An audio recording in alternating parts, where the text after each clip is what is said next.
Especialistas de diversas áreas tentam analisar a crise política que atingiu o país há quase 3 anos. Eles estão diante de um período conturbado, com acontecimentos que se sucedem de forma acelerada e quase ininterrupta. Professores que participam do Festival da História 2017 em Diamantina assumiram o desafio de analisar esse tempo em que vivemos a partir de uma perspectiva histórica. Eu converso hoje com o professor e historiador da UFMG, Rodrigo Pato Samota, que participa desse debate. Bem-vindo. Obrigado. Rodrigo, como a gente pode entender, né, esse momento à luz da história, né, esse momento que nós estamos, afinal, vivendo, nós ainda estamos nesse turbilhão? Bom, analisando pelo prisma da história, a gente tem várias possibilidades aí a explorar para tentar entender, para tentar pensar isso. Que eu acho que é o papel que os historiadores podem desempenhar, exatamente introduzir esses elementos do conhecimento da história. Eu acho que algumas coisas se destacam. Primeiro, acho que a gente tem aspectos aí que são estruturais da nossa sociedade e da nossa cultura política e do nosso sistema político. Essa crise política revela, mais uma vez, as dificuldades que a gente tem no Brasil para construir uma sociedade democrática, tanto do ponto de vista político quanto do ponto de vista social. Do ponto de vista político, a dificuldade de construir um sistema político sólido, partidos sólidos, partidos que tenham boa aceitação e boa representação popular. A dificuldade de criar partidos que sejam majoritários no Congresso, né? Esse esfacelamento partidário no Brasil é um problema grave que explica um pouco a crise que a gente passou, né? Quem ganha as eleições no Brasil precisa fazer governos de aliança, governos compartilhados, e aí uma das tentações é fazer acordos corruptos, né, para manter a base de apoio parlamentar. E isso tem sido mais ou menos assim desde o fim da ditadura. Talvez seja um problema grave aí que a gente tem que tentar enfrentar. Outro problema importante também, que eu acho que é estrutural no Brasil, é a dificuldade de vários segmentos da nossa sociedade de aceitarem processos de mudança social que impliquem a elevação em termos de renda, em termos de status social das camadas, digamos, populares, para simplificar. Um conservadorismo muito forte das elites. O conservadorismo, uma ligação muito forte com a tradição que implica a sensação de superioridade, não apenas social, mas também simbólica, né, de status. E essas mudanças que aconteceram nos últimos anos agrediram a sensibilidade de pessoas assim. E aí isso contribuiu um pouco para a crise, né, no momento em que os governos petistas começaram a perder o vício, a força, a popularidade. Esse sentimento aflorou, né, de uma maneira muito violenta e ajuda a explicar essa onda direitista, essa onda conservadora no Brasil, que nos permite fazer uma conexão com a escravidão. Não uma conexão simplória, né, mas parece óbvio para muita gente que isso tem a ver com a escravidão. A dificuldade que nós temos até hoje de superar a escravidão, de aceitar a possibilidade de uma sociedade de iguais, de pessoas que tenham chances iguais. Como é que esse direitismo que aflorou expressa essa dificuldade? Por exemplo, né, na fala de várias pessoas que criticaram os governos de centro-esquerda, o repúdio ao aumento do salário mínimo, a extensão de direitos trabalhistas para empregadas domésticas, as críticas que a gente ouvia de pessoas que reclamavam que em espaços tradicionalmente de elite, as pessoas pobres estavam começando a frequentar, por exemplo, aeroportos, né? Teve muita manifestação de insatisfação porque os pobres estavam tomando avião.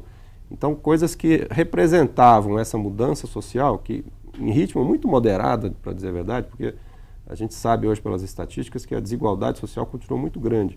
Mas essas pequenas mudanças agrediram a sensibilidade de muita gente que achava que isso era um cataclismo, né? Inclusive alguns fizeram a leitura aí de que isso tinha alguma coisa a ver com socialismo ou com comunismo, né? O que é um absurdo tremendo. Então daí a gente percebe que, de fato, no Brasil nós não superamos a escravidão ainda. A escravidão ainda está entranhada em vários comportamentos de vários segmentos que não aceitam a ascensão social de pessoas mais pobres, e isso tem um caráter racial também, né? Tem uma visão de que as pessoas não brancas devem estar no seu lugar, devem estar em lugares subordinados, mais ou menos como era na escravidão. Isso é um tema importante, nós temos que enfrentar isso, né? Tradicionalmente no Brasil sempre se falou que não há racismo no Brasil. E isso é um equívoco, existe racismo no Brasil. Ele não é um racismo ao estilo apartheid, por exemplo, é um racismo mais insidioso, mais escamoteado, mas é racismo e a gente tem que enfrentar isso. Agora, professor, só a gente tentando elencar aqui o que aconteceu, do que período é esse que nós estamos falando, não é? A crise começa lá no final de 2014, quando terminam as eleições, a gente pode identificar a própria recusa do senador Aécio Neves de aceitar a derrota nas eleições. Depois a ascensão do Eduardo Cunha na presidência da Câmara, o próprio impeachment, que culminou, né, todo um processo que culminou no impeachment. Nós tivemos todo esse período, junto com tudo isso, nós tivemos os escândalos, as denúncias da Lava Jato, as investigações e condenações, em que atingiram partidos, lideranças e fizeram um grande estrago no sistema político, né? E uma recessão econômica que atormentou o país durante esse tempo todo. Esse quadro, a gente pode em algum momento estabelecer uma equivalência, olhar para um outro período da história que tem uma semelhança? As semelhanças mais flagrantes são com o contexto de 1964, né? Crise institucional, essa polarização esquerda-direita, a leitura da direita de que é preciso combater a esquerda, que é preciso combater os vermelhos, essa mobilização do Na época era o comunismo, né? O comunismo. E hoje muita gente ainda fala isso, né? Muita gente ainda usa explicitamente comunismo e quando fala de vermelho está pensando isso, fazendo, por exemplo, recuperar um lema de 64 que é a nossa bandeira jamais será vermelha, né? Que era uma coisa que se dizia em 64. Tem muitas semelhanças com 64, também tem muitas diferenças. Essa crise eu recuaria um pouco a 2013, quando começaram as chamadas jornadas de junho, que foram protestos politicamente muito heterogêneos, né? Ali havia tanto gente de direita quanto de esquerda, jovens de todo tipo, não era politicamente orientado numa direção só. Mas aquilo demonstrou uma insatisfação difusa, uma sensação de que a era petista já não agradava tanto, que eu acho que aquilo abriu caminho para outros protestos que acabaram se fortalecendo à direita, especialmente com o resultado da eleição de 2014, que foi muito polarizada, em que o Aécio Neves quase ganhou, não ganhou por pouco. Isso daí aumentou muito esse sentimento anti-governo petista, anti-esquerdista, que é verbalizado às vezes como anticomunismo. Isso deu força, né, à candidatura do Aécio Neves para, ao ser derrotado no segundo turno, imaginar que tinha apoio social para entrar com um processo de impeachment, enfrentar o governo, tentar desestabilizar o governo. E aí isso foi num crescendo com a confluência com a Operação Lava Jato, né, que foi trazendo elementos de corrupção no Estado, e isso tudo criou, né, um casus belli, uma sensação de que o governo Dilma era um governo totalmente corrupto, inviável. A crise também ela foi muito insuflada, né? Tem uma crise política, tem uma crise econômica, que é responsabilidade do governo Dilma, mas isto foi inflacionado, né? Ou seja, a sensação de crise foi muito piorada. Inflacionado por quê? Pela imprensa, por exemplo, obviamente, né? Os grandes empresas da imprensa fizeram um discurso avassalador e reverberaram, por exemplo, a Lava Jato de uma maneira... Episódios da Lava Jato, né? Por exemplo, aquela história lá da condução forçada do Lula, combinarem com a televisão, e estava lá a televisão na hora para filmar, para mostrar. E aí, quanto isso se parece ou se diferencia de 64? É um bocado parecido, porque a imprensa em 64 ela criou um efeito pânico de que o governo João Goulart estava levando o Brasil para uma ditadura de esquerda comunista. Isso... Os jornais todos falavam isso, toda a grande imprensa, com a exceção de um único jornal, Última Hora, que muita gente disse que nem era da grande imprensa. Isso foi unânime e contribuiu muito para a derrubada do João Goulart, porque criou essa sensação de que o governo dele tinha que cair, não podia continuar, uma sensação de pânico. É verdade que os veículos são mais ou menos os mesmos, né? Os grandes basicamente a mesma coisa, não tem grande diferença. Isso não é exatamente uma coincidência, não? Não é. Eu acho que é uma leitura política, é uma insatisfação com governos de esquerda, é uma série de coisas, né? O medo de que a esquerda vai poder controlar ou reduzir os monopólios da imprensa, mas uma leitura também que é comum a outros setores sociais dominantes, de que, acho que no caso dos governos petistas, acho que chegaram eles à sensação de que era hora de acabar com os governos petistas que já estavam durando muito, já eram 4 mandatos, não se queria um 5º mandato. Como havia uma crise econômica também, né, eu acho que isso estimulou mais esse projeto de tirar esse governo do caminho para ter uma outra alternativa. Existem opções também de condução de política econômica. Os governos petistas eram mais intervencionistas e tem uma perspectiva liberal de reduzir o Estado, etc., que está em poder hoje. E os personagens, classe média e empresariado, nesses 2 momentos da história? Também, basicamente, ocupando o mesmo lugar, né? A classe média indo para a rua, fazendo um discurso, né, de crise, fazendo um discurso que esse governo não pode continuar. O empresariado no mesmo diapasão, dizendo que a economia está em situação insustentável, que é preciso mudar.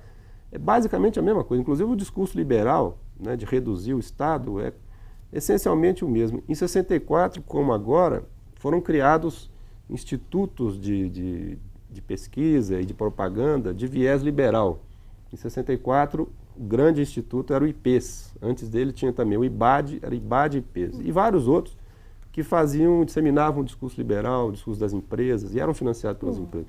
O que nós tivemos recentemente semelhante, houve vários antes, mas sobretudo esse Instituto Milênio, que é financiado por várias empresas, e eles fizeram esse discurso liberal. O Milênio continuou bastante ativo. Que está ainda, é bastante semelhante, na verdade. Como é que você percebe o aspecto da crise que revela os conflitos institucionais e o protagonismo judiciário? Pois né? é. Aí, na comparação com 64, é diferente. Porque em 64, o judiciário foi pouco protagonista. Judiciário e também do Ministério Público, né? O Ministério Público ganhou pois é. Isso, no caso do Ministério Público, tem a ver com as mudanças constitucionais de 88, que deram a ele um poder extraordinário, né? Acho que muita gente hoje concorda que foi excessivo, que o Ministério Público é um ente que tem muito poder e que não tem controle nenhum, não tem controle do Estado e não é controlado também pela sociedade. Acho que isso aí é algo que é para ser repensado, né, no futuro próximo. Mas eles assumiram um papel, né, o judiciário, que não tiveram em 64, são uma terceira força aí, mas entraram na crise também, né? O poder executivo inteiramente queimado, desprestigiado, o poder legislativo idem, e agora o poder judiciário também começa a se envolver na crise com várias denúncias e conflitos internos, que um juiz expõe o outro, um procurador expõe o outro. Isso também está envolvendo. Eles estão passando a linha da ação institucional? Tem a ver com isso? Eu creio que sim, eu acho que...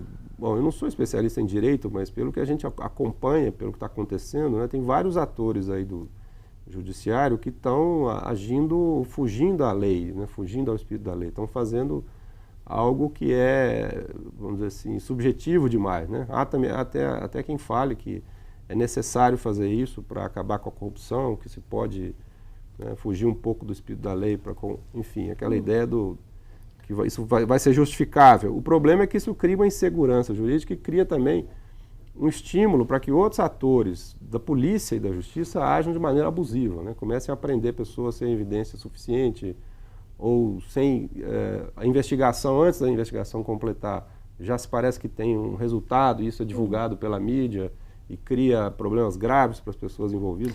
Então isso tudo é muito preocupante. Então, só para concluir, o executivo em crise, sem respeito nenhum, o legislativo idem, o judiciário, que é o terceiro grande poder, começa a entrar nessa crise também.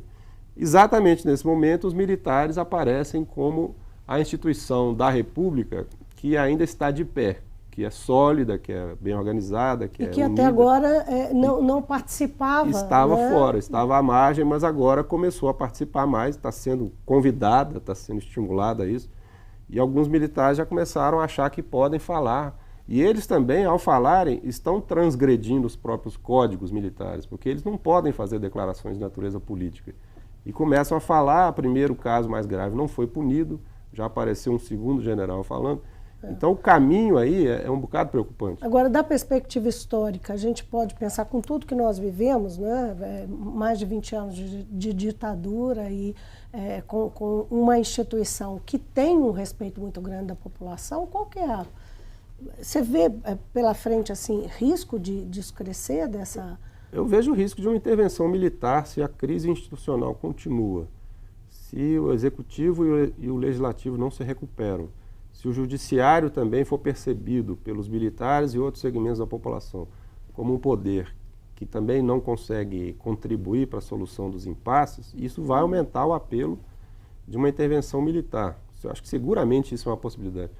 E a oposição a isso será muito frágil, porque tem pesquisas de opinião que já mostram que um número importante de pessoas aceitariam isso perfeitamente.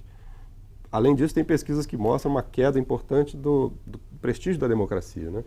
Tem uma pesquisa do Latino Barômetro, que é comparativa na América Latina, que mostra que o apreço dos brasileiros pela democracia caiu de 50 e poucos por cento para 30 e poucos por cento. Então, a maioria da população não se importaria de nenhuma maneira com uma intervenção militar. As coisas estão acontecendo de forma muito vertiginosa, né? Os fatos vão se sucedendo, a gente fica diante dos acontecimentos dizendo, não vai acontecer mais agora, não acontece mais nada, aí vem mais e mais.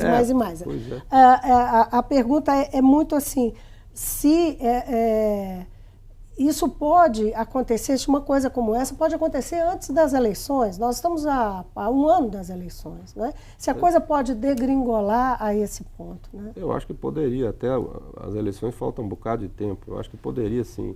Acho que aí nesse momento tem que atuar, né, as forças da cidadania, que na verdade são frágeis, mas tem que atuar para evitar isso.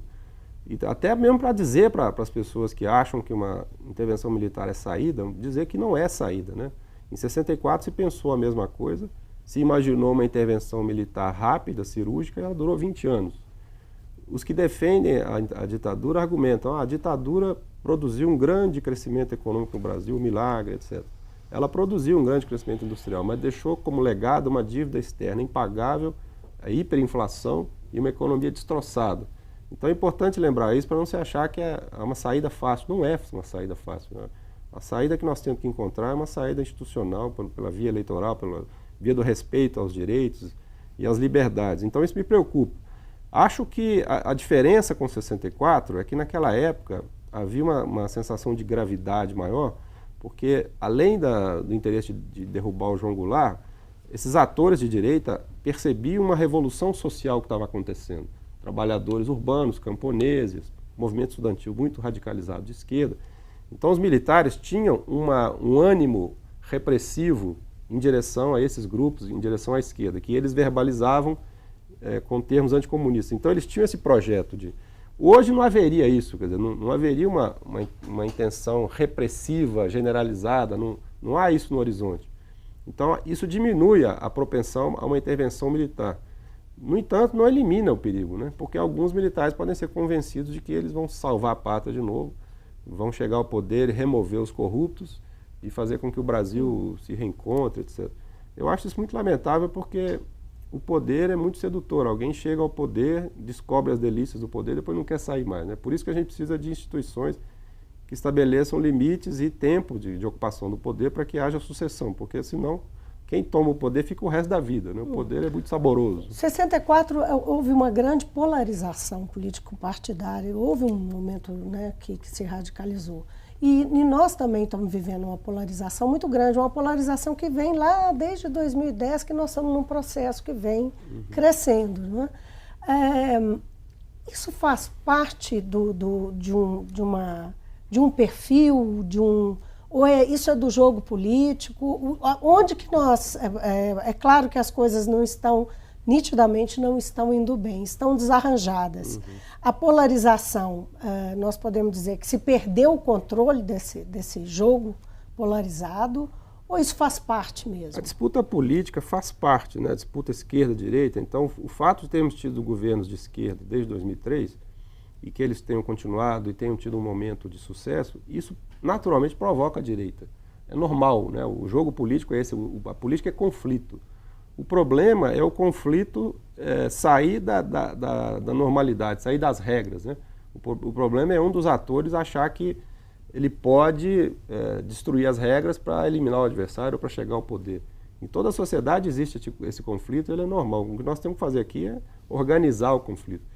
O problema para nós é que nós temos instituições muito frágeis e temos uma cidadania muito frágil também, né? Muitas pessoas não dão nenhum valor para a democracia, muito menos para a política, né? No máximo votam em alguém que acham que vai fazer alguma coisa, mas não se animam à mobilização política, a fazer um protesto. Então isso essa polarização, essa radicalização, no nosso caso, ela é mais destrutiva, porque nós temos instituições mais fracas. Outros países podem lidar com isso melhor, mas um país como o nosso, não. Bom, e eu lembro que essa questão do crescimento da direita é um fenômeno internacional também, não é só aqui, né? Em vários países isso está acontecendo. E há situações de muito risco também, como o caso do Donald Trump nos Estados Unidos, né, que muita gente teme ainda que ele vai ser uma figura destrutiva da República Americana. Isso tem a ver com um ciclo? O fato da ascensão da direita está acontecendo nesse momento? Às vezes é cíclico, né? No caso da América Latina, me parece que é visivelmente cíclico. A gente teve o ciclo das ditaduras, depois o ciclo das democratizações, e tivemos um período em que a esquerda começou a ganhar eleição em vários lugares. Não em todos, mas em vários lugares a esquerda ganhou eleições a partir do início de 2000. E isso realmente gerou um ciclo de governos mais à esquerda e protestos de direita que foram crescendo, que foram se avolumando e geraram agora um ciclo que está aí, tá visível aí, né? A perda da esquerda na Argentina, a possibilidade da direita ganhar no Chile, o Equador, a direita quase ganhou, enfim. Tem uma coisa que é um pouco cíclica. Há influências, né? A política de um país influencia a outra, é a força internacional. Só que não deve ser entendido como um ciclo assim perfeito e determinista, né? Porque alguns países fogem disso, né? Alguns não seguem essa trilha. Você é um dos historiadores que vai participar, como eu mencionei no início da entrevista, do Festival de História 2017 em Diamantina, no painel que trata do que falamos, né? A história do tempo presente. Como é que é abrir mão do distanciamento, aquilo que o historiador precisa, que é o distanciamento para analisar os fatos? Isso é muito delicado, né? Quando você se envolve com uma discussão mais atual, a paixão tende a ser maior e o risco de você perder a objetividade é enorme. No entanto, não existe objetividade pura, né? Isso é um mito. Nem nas ciências naturais existe objetividade pura. Sempre existe interesse, sempre existe... A questão aí das humanas, das ciências humanas e da história é tentar alcançar a objetividade possível. Eu gosto de um historiador e filósofo alemão que defende que o que nós temos que fazer é ter uma objetividade construtiva, o que significa incorporar a sua subjetividade, incorporar as suas opiniões, explicitá-las e tentar com isso controlá-las em busca de um conhecimento mais objetivo. Porque ninguém é puramente objetivo, isso não existe, todo mundo tem opinião. Mesmo que eu estivesse tratando da Idade Média, a minha subjetividade ia interferir. Claro, falar dos dias de hoje, isso aumenta o desafio. Mas eu acho que a situação política do Brasil, sobretudo, é tão grave que vale a pena correr esse risco, né? Inclusive é um risco profissional também, né? Ao me expor, ao falar o que penso, às vezes, eu corro risco de profissionalmente sair prejudicado nisso. Mas eu acho que nesse momento do Brasil, quem tem consciência de cidadania tem que correr risco. Cidadania passa por aí também, né? A discussão vai determinar a herança que nós vamos ter desse período? A discussão vai determinar a herança? Bom, acho que num certo sentido sim, né? A discussão vai impactar, eu tenho esperança que o debate e a reflexão que a gente possa fazer, junto com outros cidadãos, possa ter algum efeito no momento que a gente está vivendo. O que eu penso é que, como cidadão, a gente não deve se omitir, né? Deve tentar interferir. Quem tem profissionalmente a possibilidade de falar, deveria propor a discussão, não que tenha resposta para tudo, que tenha o caminho, né? Mas que a gente tem que discutir mais isso, tem que se envolver mais, porque é muita coisa que está em jogo, né? Nós, ao fim da ditadura, por 20 anos, fomos construindo vagarosamente um sistema democrático, um sistema de direitos, de liberdades, etc. A gente não pode deixar isso se desmoronar, assim, não deveríamos ficar olhando isso acontecer, né? Como muita gente está fazendo. A gente tem que tentar evitar esse rumo, encontrar uma saída. É por isso que eu me engajo nessa discussão, mas sem nenhuma ingenuidade e sem perder a objetividade de criticar também os atores de esquerda, como eu falei antes. Boa parte da responsabilidade da crise é dos governos de esquerda que estavam no poder. Não tem ninguém santo nessa história, né? Todo mundo tem a sua responsabilidade na tragédia que a gente está vivendo. Eu acho que politicamente é trágico o que a gente está vivendo. Rodrigo, foi um prazer tê-lo aqui, mesmo que o assunto seja tão duro. O prazer foi meu. Eu conversei com o historiador e professor da UFMG, Rodrigo Pato Samota.